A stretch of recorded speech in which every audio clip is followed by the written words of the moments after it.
मैंने आपको संधि के बारे में थोड़ी सी जानकारी दी थी कि संधि किसे कहते हैं, संधि कितने प्रकार की होती है संस्कृत में।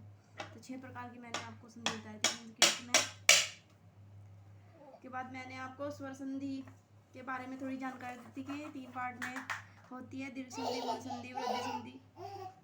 दीर्घ संधि में हमेशा आ की मात्रा, बड़ी ई की मात्रा, बड़ा ऊ की मात्रा, गुण संधि में ए और ओ की मात्रा, वृद्धि संधि में आई और औ की मात्रा। आज मैं आपको यण संधि के बारे में जानकारी देती हूँ, मैं अपने नोट से आपको पढ़ा रही हूँ।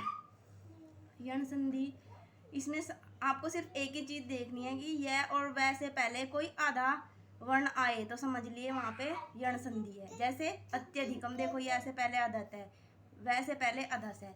अब देखो अयादि संधि किसे कहते हैं, इसमें आपको एक ही चीज़ देखनी है कि अय, आय, औ, आओ की आवाज़ दिखे। जैसे आप नयनम कहते हैं ना, नय आय की आवाज़ आई ना, तो ऐसे ही नयनम को अयादि संधि में कर दिया जाएगा। जैसे पावक, पवन, अग्नावी।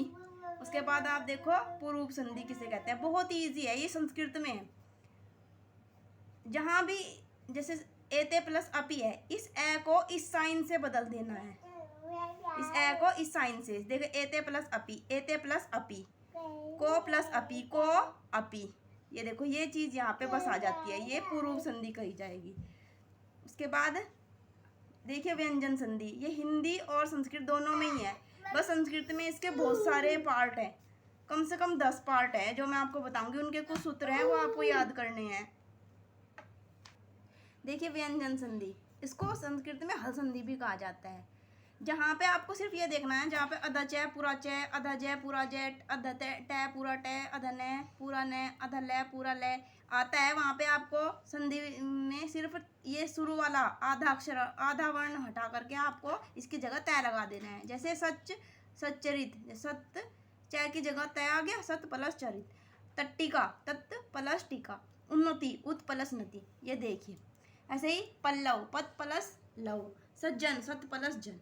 बहुत इम्पोर्टेंट है, मोस्ट इम्पोर्टेंट, हिंदी के लिए भी और संस्कृत के लिए भी।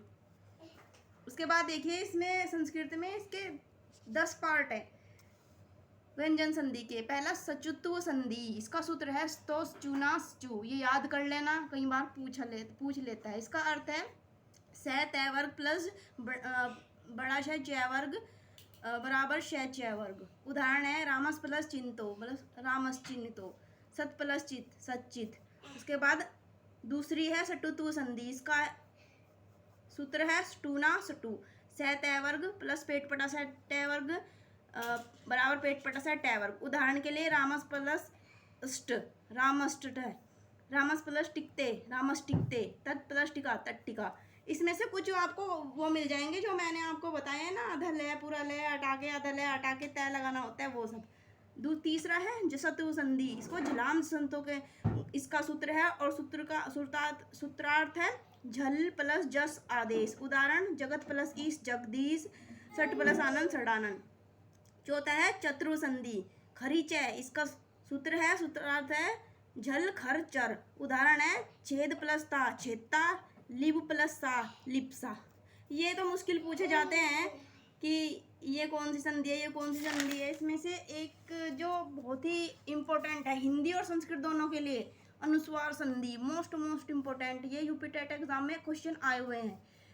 इसका संधि सूत्र है मनोस्वार है, सूत्रार्थ है पदांत मैं प्लस हल बराबर अनुस्वार। उदाहरण के लिए हरिम प्लस वंदे, जहाँ पे ये मैं आएगा इसको हटा के सिर्फ आपको अंकी बिंदी लगा देनी है, बाकी सारा सेम रहेगा, प्लस का साइन हट जाएगा। हरिम प्लस वंदे, तो हम प्लस करोसी, तो हम करोसी, बस यही मोस्ट इम्पोर्टेंट, इनको रट लेना। छठा है तोड़नी संधि, छठा है तोड़ली संधि, इसका सूत्र है तोड़ली, सूत्रार्थ है तय वर्ग प्लस लय बराबर लय। उदाहरण उद प्लस लेख है, उल्लेख है।